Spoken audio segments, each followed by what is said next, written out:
Lefi é suede ayaulela mema. Fiel é Deus, aleluia, amém?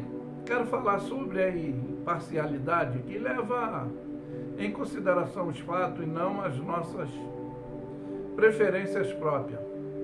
Bom, você vai me entender como infectologista espiritual, neurologista, psicanalista holístico e teólogo, que eu vou abordar esse tema, que é esse descontrole enquanto, sem pensar, cria essa divergência na união. É por isso que Jesus, ele disse, ser tardio no falar, rápido no pensar, manda-nos ser simples como pomba, prudente como serpente. Pois esses desarmoniadores, eu falo como neurologista, está incluso no que faz parte do desarmonioso. Bom, dentro desse desacordo são essas divergências que inclui a arrogância dispositiva, que constrói as barreiras para a harmonia psicológica, compactual, eu posso dizer social, familiar, profissional, ainda mais se tratando no campo espiritual, pois nessa discórdia propõe-se sempre o desafeto devido a essa divergência de opinião, como sempre eu falo, de axiologia, conceitologia, que viram as nossas barreiras argumentológicas, defensiva, opinante nesse afetamento literal, audicioso, que desfaz grandes amizades desoladamente. Bom, pois eu não devo propor o que outros devem falar ou como agir, no que eu penso, na minha autonomia emocional, pois eu devo respeitar as opiniões alheias. O nosso dever intelectual, racional, é propor sempre uma grande compactuação harmoniosa, como no campo familiar, principalmente, é necessário manter,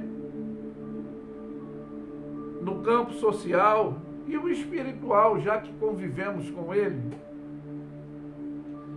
E a nossa orientação psicológica, espiritual, para o nosso dever emocional, para agirmos racionalizadamente, a terapia intelectual, no livro de Efésios, e bibliologicamente falando, é o dever de obedecer para entender como atuar. Eu vou estar lendo o capítulo 5, do versículo 22 ao 23, o capítulo 6, do versículo 1 a 9. E diz assim: vós, mulheres, sujeitai aos vossos maridos como ao Senhor, porque o marido é o cabeça da mulher, como também Cristo é o cabeça da igreja, e ele próprio é o salvador do corpo. De sorte que, assim como a igreja está sujeita a Cristo, assim também as mulheres sejam em tudo sujeitas a seus maridos. Vós, marido, amai vossas mulheres, como Cristo também amou a igreja e a si mesmo se entregou por ela. Para não haver imparcialidade, né? Para santificar, purificando com lavagem de água pela palavra, para apresentar a si mesmo a igreja gloriosa, sem mácula, nem ruga, nem coisa semelhante, mas santa e irrepreensível. Assim é o dever com os maridos, amar as suas próprias mulheres como a seu próprio corpo. Quem ama a sua mulher, ama a si mesmo, porque nunca ninguém aborrece a sua própria carne. Antes a alimenta, sustenta, como também o Senhor a igreja, porque somos membros do corpo. Por isso, deixará o homem seu pai e sua mãe, e se unirá à sua mulher, e serão dois uma só carne, numa só carne. Grande é esse mistério, digo, porém, a respeito de Cristo e da igreja, mas assim também vós, cada um em particular, ame a sua própria mulher como a si mesmo, e a mulher referencie seu marido. Concernente ainda a essa educação familiar e social, capítulo 6 vai dizer: vós, filhos, obedecei a vossos pais no Senhor, porque isso é justo. Honrai seu pai e sua mãe, que é o primeiro mandamento com promessa, para que te vá bem e vivas muito tempo sobre a face da terra. E vós, pais, não provoqueis a ira de vossos filhos, mas criai na doutrina, na demonstração do Senhor. Vós, servos, isso já no campo social, eu estou falando no campo, pode ser trabalhista, né?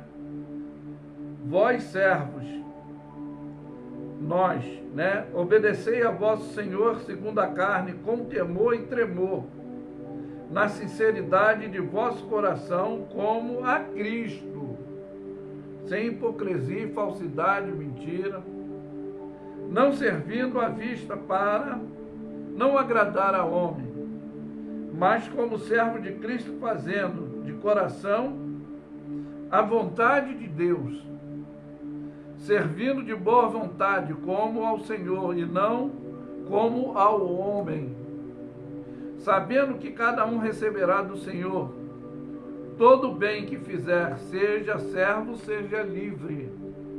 E vós, senhores, fazei o mesmo para com eles, deixando as ameaças, sabendo que também que o Senhor deles é vosso e está no céu, e para com ele não há acepção de pessoa.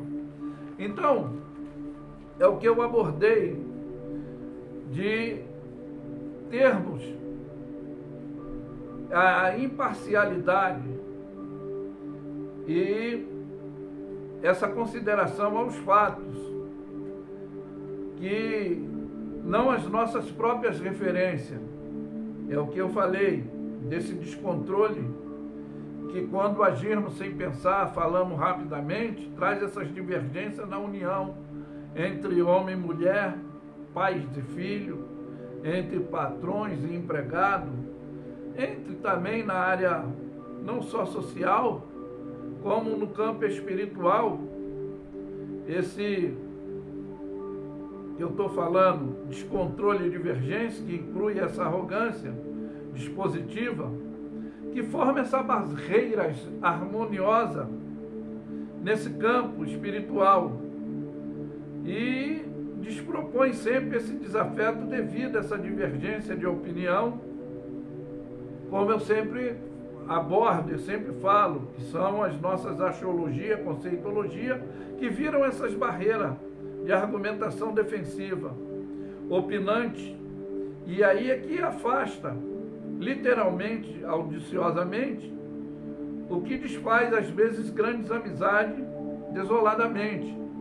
É por isso que muitos hoje não têm essa compactuação, porque querem, eu sempre falo, não é o nosso dever de que outros devem falar o que nós queremos, agir como nós pensamos, porque eu penso na minha autonomia emocional e eu acho que o outro tem que falar o que eu penso, agir como eu quero.